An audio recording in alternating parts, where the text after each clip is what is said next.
लेकिन उसके कॉजेस क्या हो सकते हैं, डीप रूटेड कॉज क्या हो सकते हैं, बायोलॉजिकल कॉज क्या हो सकते हैं और मेंटल कॉज क्या हो सकते हैं।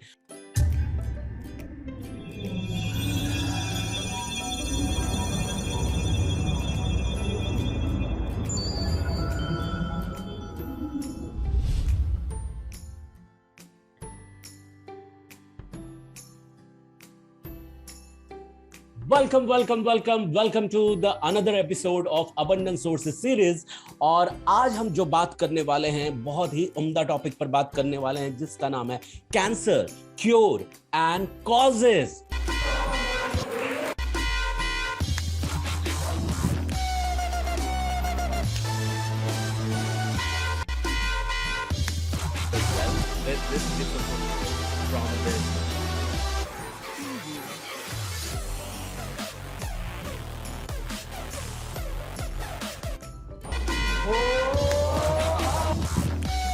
Many of you have the high energy, raise your hand, guys.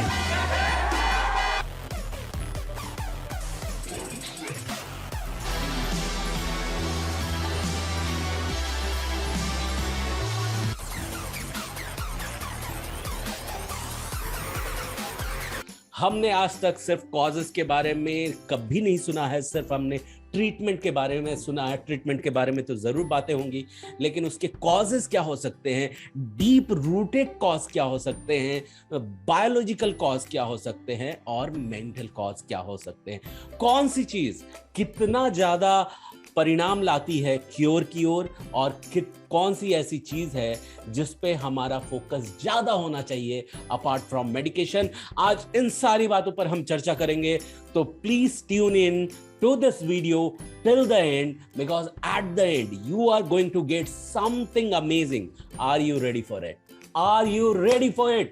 अगर आप ready हैं तो please hit the like button, subscribe to this channel and hit the bell icon as well, so that whenever I come with any new episode you are going to get notified. और जैसा कि मैं आपको बता रहा हूं कि आज की जो टॉपिक है काफी उम्दा है, और इसके लिए मैं चाहूंगा कि आप पेन और पेपर लेकर बैठे ताकि आप ढेर सारे नोट्स ले सके। तो मेरा सबसे पहला क्वेश्चन था कि कैंसर है क्या? आपको क्या इंफॉर्मेशन है इस कैंसर के बारे में, जरूर कमेंट में लिखकर बताएं। और जरूर उन लोगों के साथ ये वीडियो शेयर करना ना भूलें जो खुद तो पेशेंट है, या फिर आपको लगता है कि वो उनके लिए या फिर उनके फैमिली में जो आपके नजदीकी हैं किसी को हेल्प कर पाएगा। तो एक बार फिर से आपका स्वागत है इस एपिसोड में, अबंडेंस सोर्सेज सीरीज के इस एपिसोड में, जहां पे हम बात करने वाले हैं कैंसर, कॉज, क्योर एंड जिसे हम ट्रीटमेंट के बारे में भी जानते हैं। तो क्या आप रेडी हैं? Very first thing, I have a question for you. Okay, what exactly happens that cancer hits the body? Cancer जब वर्ड बनता है तो सबसे पहले आपके माइंड में क्या चीज फॉर्म लेती है, कौन सी चीज का इमेज बनता है? It could be anything, but let me tell you कि कैंसर है क्या। सबसे पहले कैंसर नाम क्यों आया, कैंसर क्यों बताया गया, और इन सबसे इंपॉर्टेंट चीज ये कि कैंसर का कोई क्योर है या नहीं। डेफिनेटली आज के डेट में साइंस इतनी तरक्की कर रहा है, बट इजी अवेलेबल ट्रीटमेंट बहुत कम है, but still easily available treatment है। घर में भी लोग कैंसर क्योर कर सकते हैं। सबसे पहले मैं आपको ये बताना चाहूंगा कि आप कुछ चीजें अपने मार्ग में ला सकते हैं, अपने रास्ते में अपना सकते हैं, कि उन लोगों से आप बातचीत करना शुरू करें जो कैंसर सर्वाइवर, ठीक है, उन लोगों ने किस तरीके से कैंसर को बीट किया, उन्होंने मेंटल प्रोग्रेशन क्या एक्सपीरियंस किया, इस बारे में आप उनसे बातचीत कर सकते हैं। जरूर वो आपके लिए एक स्टेपिंग स्टोन होने वाला है। सेकंड, आइए मैं बताता हूं इस वक्त कि कैंसर का मतलब है क्या। कैंसर सीधा सीधा किसी ऑर्गन पे हमेशा हिट करे जरूरी नहीं। इवन दो वो ऑर्गन पे अगर हिट करता भी है तो वो ऑर्गन के जो सेल्यूलर स्ट्रक्चर हैं उसे हिट करता है। ओके, कैंसर के सेल डेवलप्ड होते हैं एबनॉर्मली, ओके, एबनॉर्मली डेवलप होते हैं। बॉडी को जब किसी यूजफुल सेल्स की, कोशिकाओं की आवश्यकता होती है तो वो सेल्स का निर्माण करता है, और जब कोशिकाओं की जरूरत खत्म हो जाती है, जब बॉडी से डिमांड खत्म हो जाती है, तो वो कोशिकाएं मरती हैं। दो सेल गेट्स डाइड। बट जब कोशिकाओं का डिमांड बढ़ता है बॉडी के उस ऑर्गन में, तो कुछ एबनॉर्मल तरीके से जब सेल्यूलर डेवलपमेंट होती हैं, वो कभी कभी इतनी ज्यादा लार्ज या एनलार्ज हो जाती है जिसका डिवीजन एबनॉर्मली होना शुरू होता है। वो बनती है कैंसर का मुख्य कारण। सो मेन कार्य कहां पर हो रहा है? सेल के अंदर हो रहा है। अगेन, सेल के अंदर क्या आप फीड कर रहे हैं वो बहुत ही इंपॉर्टेंट है। तो कुछ कारण हम जानने वाले हैं, लेकिन इससे पहले मैं कारणों के बारे में जिक्र करूं, अगर आपने अब तक इस चैनल को सब्सक्राइब नहीं किया है और अपने फ्रेंड्स को इनवाइट नहीं किया है, जरूर और जरूर इस चैनल पर इनवाइट करें, सब्सक्राइब करें, बेल आइकन दबाएं। और एक बार फिर से मैं आपका वेलकम करता हूं इस अबंडेंस सोर्सेज सीरीज में, जहां पे हम बात कर रहे हैं कैंसर के क्योर एंड कॉजेस के बारे में। सबसे पहली चीज, जब कैंसर सेल्स जो हैं, सेल के अंदर कुछ जेनेटिकल चेंजेस आते हैं, तो कैंसर का निर्माण होना शुरू होता है बॉडी के अंदर। ओके, कैंसर के दौरान सेल्स के अंदर भी आप क्या फीड कर रहे हैं उसका भी असर होता है।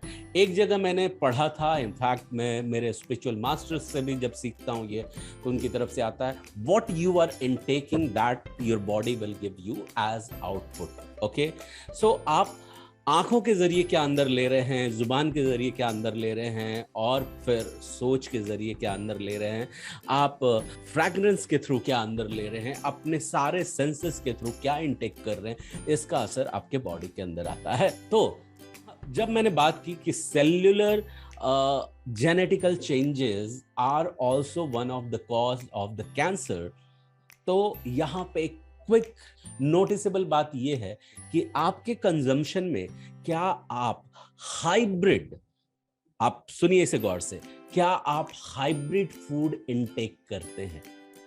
अगर आप हाइब्रिड फूड इनटेक करते हैं, जैसे किसी भी फ्रूट का अगर हाइब्रिड वर्जन है, दैट इज नंबर 1। नंबर 2, किसी भी ग्रेन का अगर हाइब्रिड वर्जन है और ये निरंतरता से आप कंज्यूम कर रहे हैं, ये कहीं ना कहीं आपके कैंसरस सेल को भी इनवाइट करना शुरू करता है, या इसे आपके शरीर के अंदर फॉर्म करना शुरू करता है। तो अगर आप ये चीज कर रहे हैं तो पहले आप इसे बंद करें, दैट इज नंबर 1।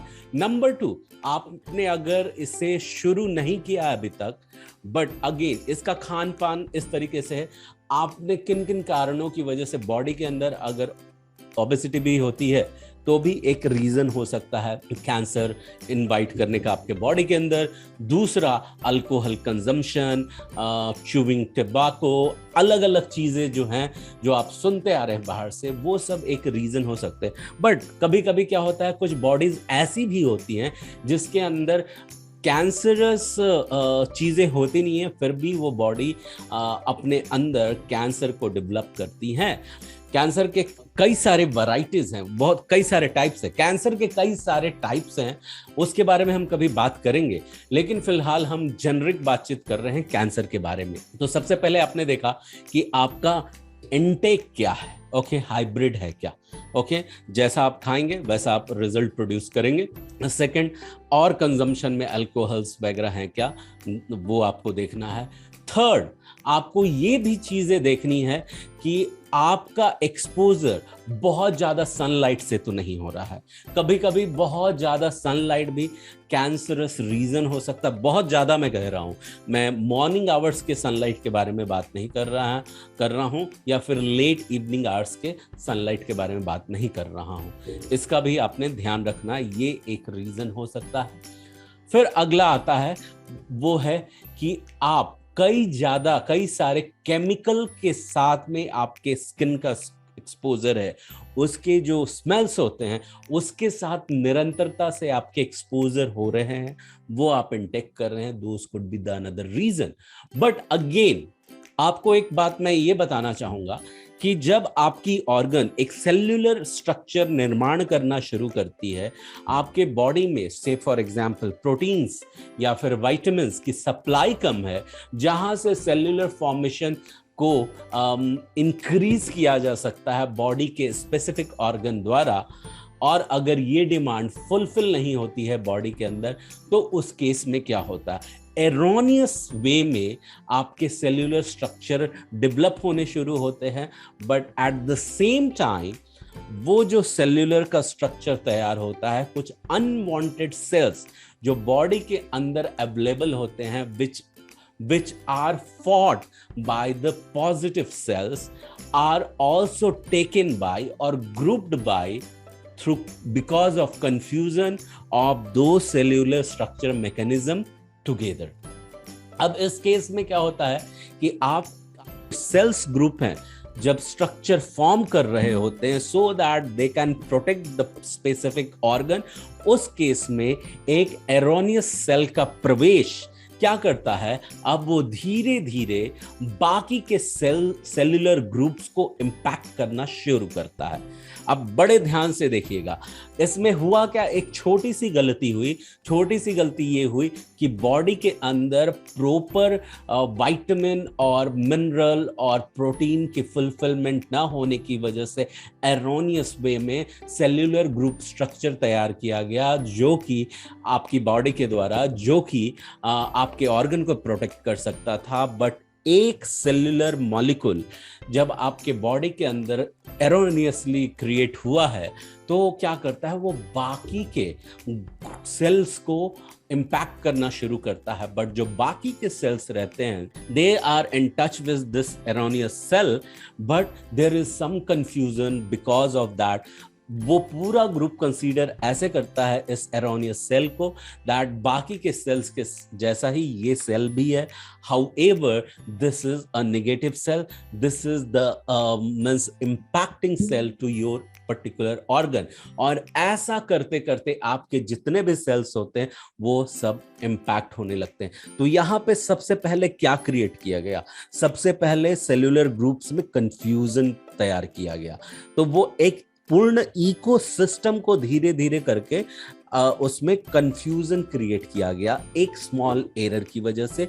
लेकिन अगर हम पहले से सचेत हैं तो इस एरर को हम एडवांस में क्योर कर सकते हैं। वो ये एरर क्या था, बॉडी के अंदर कंप्लीट सप्लाई की जाए, जितनी भी नीड है, डिमांड है proper mineral, vitamin and protein की, और साथ ही साथ आप हाइब्रिड चीज़ों से बचें, जो हाइब्रिड ग्रेन्स और फ्रूट्स हैं, प्लस उसके साथ में आप क्या करें, इवन वीगन डाइट आप अपना सकते हैं। सो वो बहुत ही उम्दा डाइट भी है। और तीसरी बात जो इस दौरान मैं आपके साथ ये सारी बातें कर रहा हूं, अब वहां पे सेकंड स्टेज में क्या आया है, सेकंड स्टेज में कंफ्यूजन क्रिएट कर रहे हैं, okay, that is causing the cancer a trigger, okay.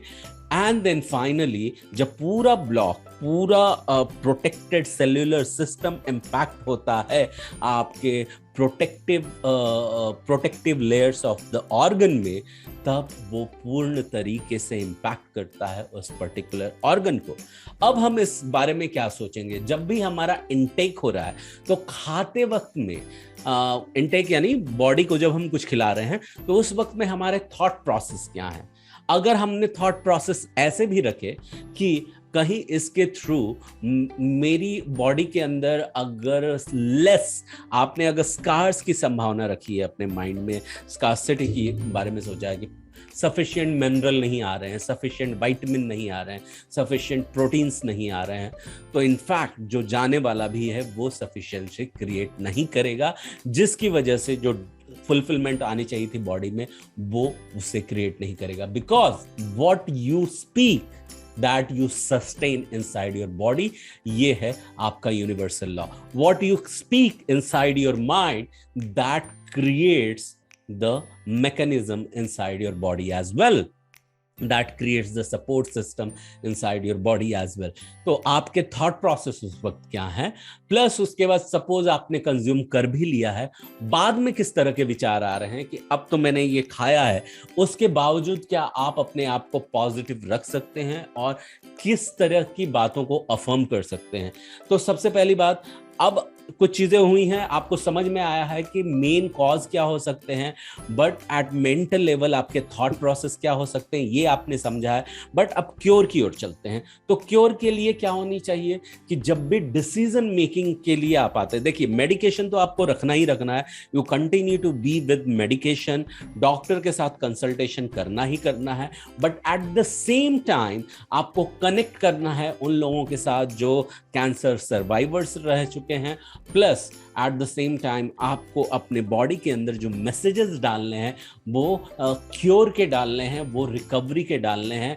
और सबसे एक जो उम्दा पार्ट है, मेरे कोर्स का पार्ट है, जिसे हम कहते हैं कि रिमोट स्पिरिचुअल रिकवरी स्केलिंग, आप इसका हिस्सा बन सकते हैं। 90 डेज टू 180 डेज का प्रोग्राम है जिसमें आपको पॉजिटिव रिजल्ट आ सकते हैं। बट अगेन डिस्पाइट दिस, अगर आपने ये नहीं भी किया तो आप क्या कर सकते हैं, आप ये कर सकते हैं कि आप अपने बॉडी के अंदर कुछ अफर्मेशंस डाल सकते हैं एवरी सिंगल डे।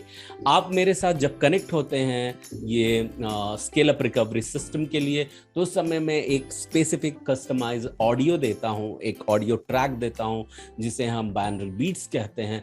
उसका continuous every single day listening आपको क्योर की ओर लेकर जाता है। इसके बावजूद आता है कि आप जो भी डिसीजन ले रहे हैं अपनी लाइफ में, ओके, उसमें लिख करके उसमें क्लैरिटी लाएं। क्योंकि आप अगर कंफ्यूजन क्रिएट करते हैं outside your body, same confusion create होने के चांसेस हैं inside your body. Same confusion, same layer के लेवल के कंफ्यूजन क्रिएट होने के चांसेस हैं inside your organ, inside your cellular system. तो हर जगह क्लैरिटी रहे, इसके लिए आप लिखने की हैबिट डेवलप करें जिससे आप एक क्लियर कट निष्कर्ष पे पहुंच सकें किसी भी डिसीजन से रिलेटेड। वो आपको हेल्प करता है लाइफ में क्लैरिटी लाने के लिए, और ये क्लैरिटी का इम्पैक्ट होता है आपके बॉडी के अंदर।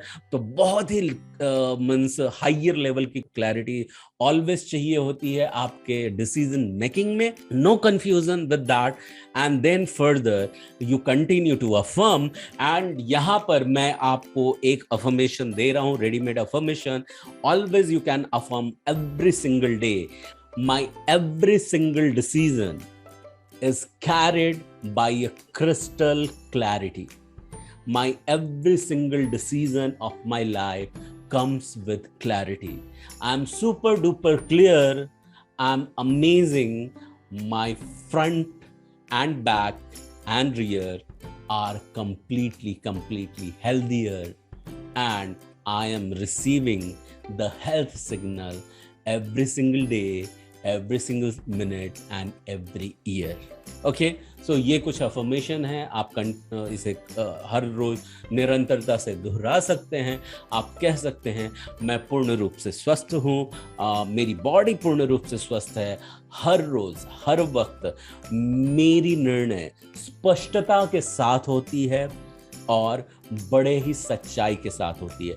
मेरे सारे निर्णय और मेरा विजन, मेरा लक्ष्य दमदार है और स्पष्ट है और ताकतवर है, जिसका असर मेरे शरीर पर होता है और मेरे शरीर के अंदर संपूर्ण स्वास्थ्य क्लियर कट और मैजिकल वे में उभर कर आ रहा है। तो ऐसे कुछ शब्द आप कह सकते हैं। आप सुन रहे थे कैंसर के कुछ क्योर, कुछ ट्रीटमेंट एंड कॉजेस। लोग कॉजेस के बारे में बताते नहीं हैं।